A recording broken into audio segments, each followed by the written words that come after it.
From wilderness to dominion, shifting from comfort to greatness, from mediocrity to destiny.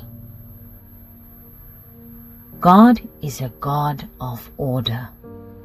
Order is built in detail. Detail means breaking down concepts, ideas, and even emotions and rebuilding them to get the desired result. And such was the journey of the Israelites from Egypt to Canaan. The journey through the wilderness was a way of restoring order.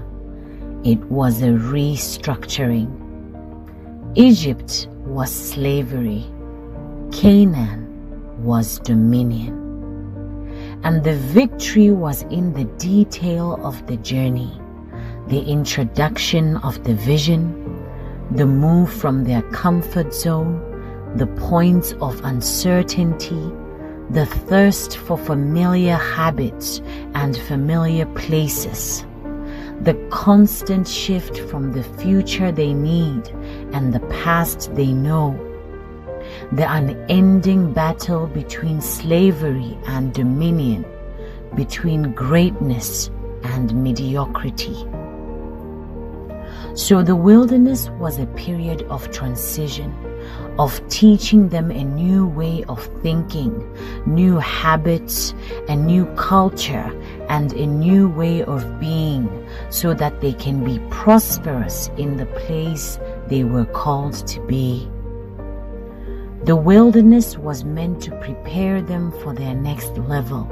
It was a process that ushered them into glory to conquer new territories. So the wilderness in our lives is an atmosphere of preparation. It is transformation of culture, of structure, of mindset, of identity. So how do we move through the wilderness? To move in the wilderness, you need to build brick by brick. Once you have defined the new vision and you begin the journey to your new identity or to a new life, you need a practical step-by-step approach to ensure that you remain steadfast in your journey. 1. Drown the Egyptians. This means removing all that stops you from the life you want, getting rid of what weighs you down or keeps you from Canaan. This means the fears, doubts, and uncertainties. It also means people around you that still carry the spirit of Egypt, partners that don't align with your future, social circles that don't match your destiny, and even conflicts that continue to test you over and over again. Leave your past in the desert where it belongs. 2. Kill the old generation. In scripture, the generation that came out of Egypt did not enter Canaan, because the old had to die so that the new would rise into destiny.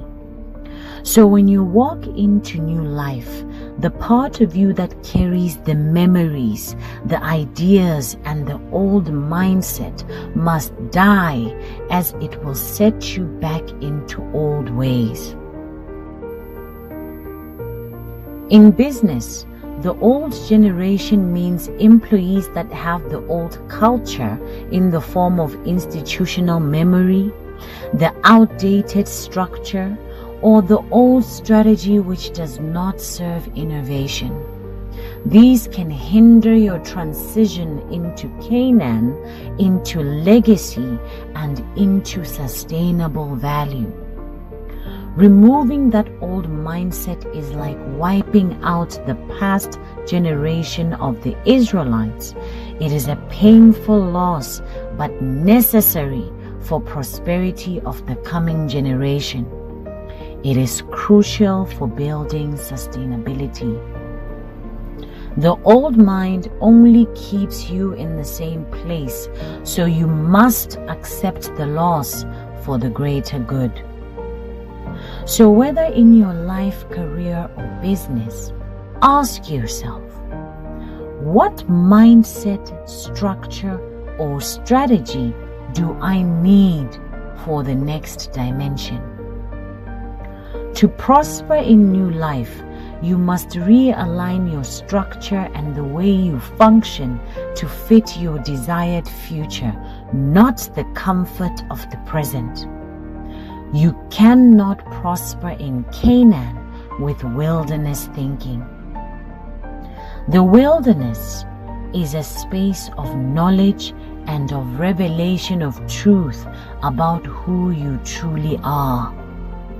So embrace your truth and step into your destiny with vigor, diligence, and unshakable focus. And remember, like the Israelites, the life you want is on the other side of the loss, the tough terrains, and the deserted land.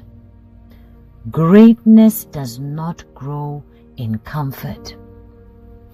And only those who dare to cross the wilderness can enjoy the fragrant air of Canaan and the sweet taste of milk and honey. And they will indeed rise into dominion. Welcome to Eden.